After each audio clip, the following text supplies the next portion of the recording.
tiba-tiba ada pejabat menjadi sinis ya. Bahkan kayak Pak Mahfud nyebut Pak Jokowi pun dengan Mulyono dan agak kasar lah belakangan ini. Menurut saya itu pribadi.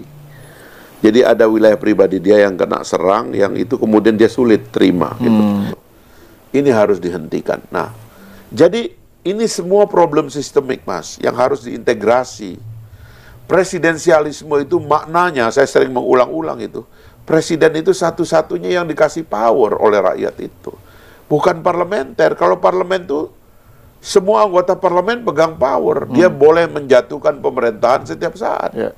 Tapi kalau presiden nggak bisa. Rakyat cuma milih sekali dalam 5 tahun. Sehingga sebetulnya sinyal bahwa soliditas lebih mudah kita lakukan. Nah, menurut saya ini yang harus dibaca oleh kaum intelektual. Supaya jangan sentimennya Pak Jokowi semua. Kita juga harus tahu bahwa ini ada kelemahan-kelemahan yang harus disadari bersama oleh semua orang. Dan sekali lagi kita akan milih presiden nggak mengerti semuanya. Pak Jokowi nggak ngerti semua persoalan. Tapi partai politik harus sadar dong, jangan memanfaatkan ketidakmengertian Pak Jokowi. Sama juga dengan Pak Prabowo. Pak Prabowo juga biar berumur sudah 73 tahun, dia juga bukan manusia yang sempurna. Dia punya banyak juga yang dia nggak ketahui. Cuman kita jangan pakai ketidakmampuan atau ketidaksempurnaan dia dan ketidaktahuan dia sebagai cara untuk nyopet-nyopet dong. Kan ini yang sebenarnya harus kita perbaiki ke depan gitu. Orang-orang yang habis berpesta di sekitar Pak Jokowi menggunakan kelemahan Pak Jokowi, tiba-tiba marah. Karena dia tahu pestanya nggak akan berlanjut. Kalau kita urai satu-satu, Mas, ada 2 fakta ya, kayak begini ya. Dulu waktu saya di DPR, kita pernah rapat dengan Komisi 2, dengan Balek, itu mencoba membuat undang-undang kepresidenan, Mas. Itu debat demi debat, itu sampai pada kesimpulan, dalam presidensialisme, presiden itu terlalu kuat. Sehingga sulit diatur sebenarnya gitu. Karena itulah ruang diskresi presiden itu tinggi sekali. Dan itu legal, Mas. Jadi, presiden dalam pemimpin atau presiden dalam presidensialisme itu powernya kuat sekali, Mas. Dan itu legal. Jadi apa yang dia lakukan itu legal gitu. Itu satu. Yang kedua, di sisi yang lain, kita juga mengerti bahwa dengan kekuatan seperti itu, sistem juga mengatur supaya ada kekuatan lain yang kuat. Itulah sebenarnya DPR, Kongres, ya DPR dan DPD. Makanya di dalam, saya suka mengulang ini, nama dari sistem presidensial itu, nama lainnya adalah kongresional. Kenapa kongresional? Karena kongresnya kuat. Sampai lihat Kongres Amerika misalnya, itu bisa government shutdown, dia bisa tutup pemerintah kok. Dia bilang, uangmu nggak keluar, besok itu pensiun semua orang tuh. Nggak terima gaji, Mas. Nah, itu kekuatan ini kita pelihara. Dalam negara kita ada itu, Mas, kekuatan itu. Jadi Pak Jokowi ada kekuatan, ya kan? Ini juga ada kekuatan. Sama-sama dipilih rakyat. Sama dipilih rakyat. Mandatnya dari rakyat. Siapa yang bertanggung jawab menyuplai anggota dewan di seluruh Indonesia? Ya, 580 anggota DPR pusat sekarang ini gitu. Dan juga siapa yang bertanggung jawab melemahkan DPD sehingga nyaris tidak ada oposisi dan kritiknya kepada pemerintah? Partai politik. Partai politik harus sadar ini harus diakhiri. Biarkan anggota DPR-mu berbicara berdasarkan aspirasi rakyat yang mereka wakili sekeras-kerasnya. Sebab sekeras-keras suara mereka nggak akan nyentuh presiden. Itu kan cuma menyentuh menteri. Kebanyakan rapat dengan presiden nggak pernah. DPR, DPD rapat dengan presiden cuma sekali setahun, pidato nota keuangan. Setelah itu tidak ada lagi forum yang mewajibkan presiden datang rapat dengan DPR. Itu artinya silakan ini galak. Masalahnya kalau partai politiknya nyuruh anggota dewannya diam karena lagi deal privat dengan menteri-menteri yang ada, itu yang kacau, Mas. Menteri-menterinya. Menteri-menteri yang ada, iya. Tolong jangan terlalu keras. Itu kita lagi urus izin di situ. Kan rusak, Mas. Itu terjadi kenapa? Karena dalam kepemimpinan partai politik dia punya hak nyawa kepada anggota dewannya. Itu yang saya tentang, Mas. Kenapa saya istilahnya tuh keluar menjadi rebellion kepada partai saya sendiri? Karena saya nggak setuju anggota dewan diatur dari belakang oleh ketua umum partai politik. Salah, Mas. Kita ini mau negara yang modern, terbuka. Jangan saya sedikit keras ngomong, janganlah ini begini, ini begitu. Loh, saya kan cuma bertanggung jawab kepada konstituen saya. Kalau konstituen saya mengatakan katakan itu karena itu yang kami rasakan, katakan dong. Yang punya kekebalan kan anggota dewan. Nah, ini sistem ini nggak jalan, Mas. Akhirnya apa? Larinya menyalahkan presiden. Kenapa presiden bisa salahkan? Seperti saya katakan tadi, terlalu kuat. Jejak presiden itu, Mas, mau ada atau tidak ada, ada. Karena semua ini power eksekusinya ada di tangan presiden.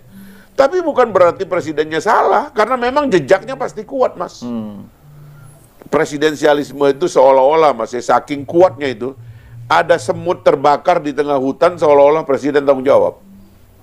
Sekarang apa yang nggak presiden coba? Apalagi nih zaman sosial media. Ada akun ngaco presiden. Ada ibu-ibu yang kena bully presiden. Apa yang nggak presiden?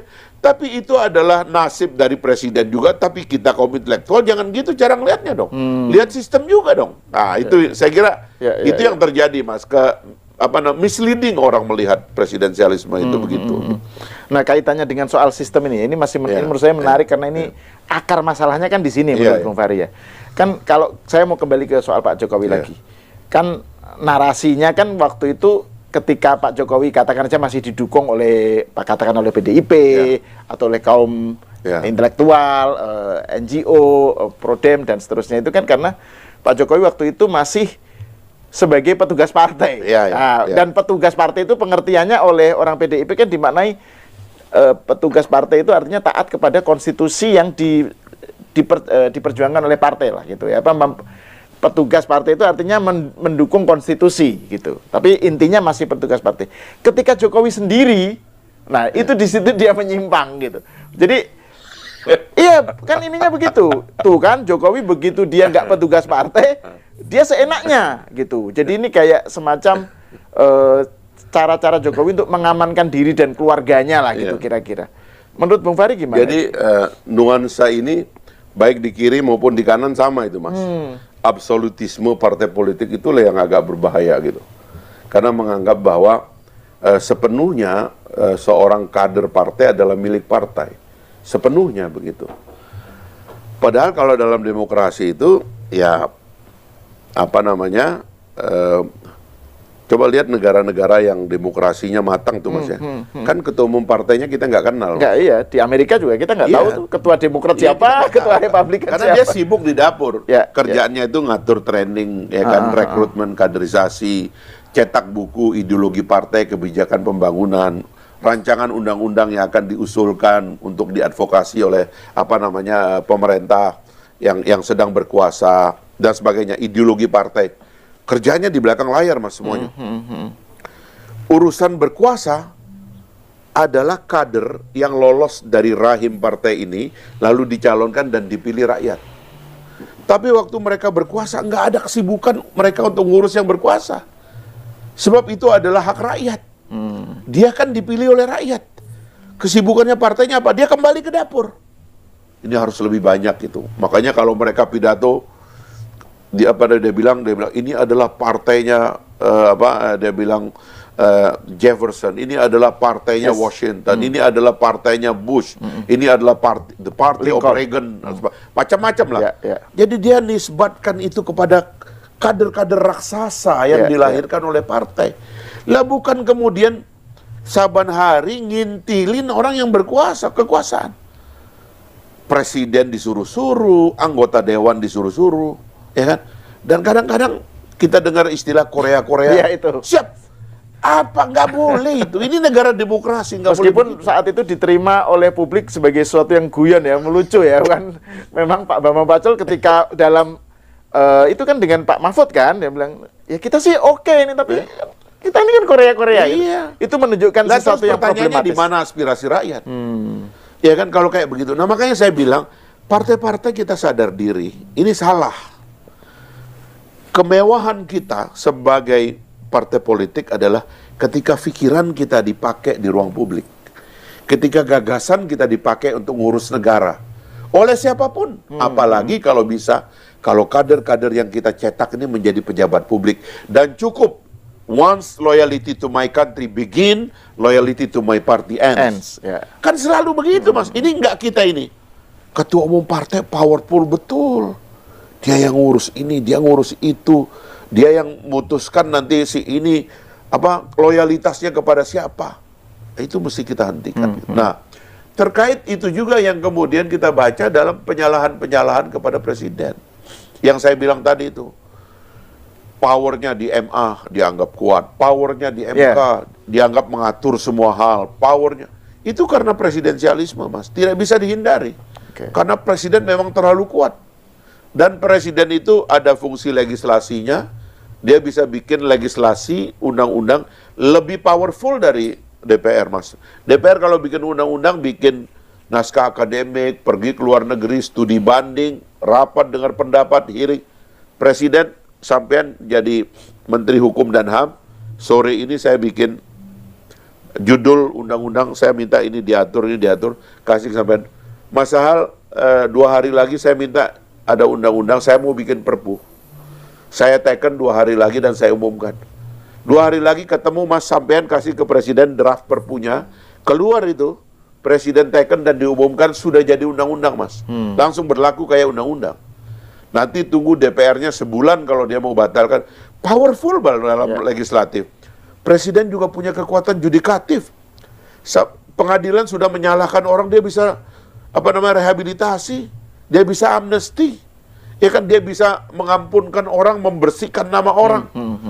Itu kekuatan judicial daripada presiden kuat sekali, belum lagi judicial dalam pengertian-pengertian lain, apalagi di bidang eksekutif. Jadi memang presiden itu powerful, tapi jangan kita abai untuk memperkuat sistem supaya presidennya itu bermain di dalam sistem yang lebih kuat. Salah satunya adalah power to to control, power to assess the president dan the team, ya, kabinetnya itu harus ada pada legislatif.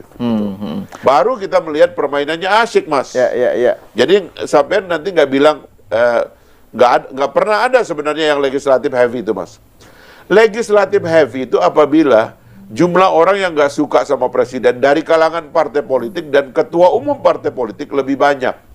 Sehingga semua anggota dewannya itu disuruh nyalahin presiden dan kabinet meskipun dia nggak salah. Atau diusilin gitu, Mas. Waduh, macam-macam, Mas. Kalau sudah usil, kan itu yang saya bilang. DPR itu punya hak legislasi, anggaran, pengawasan. Sekarang ada hak kita representasi dan diplomasi. Itu kita tegaskan. Karena diplomasi harusnya juga mereka terlibat. Representasi dia kembali ke rakyat. Tapi ada hak yang nggak diatur undang-undang, saya bilang gitu. Itu hak ganggu, Mas.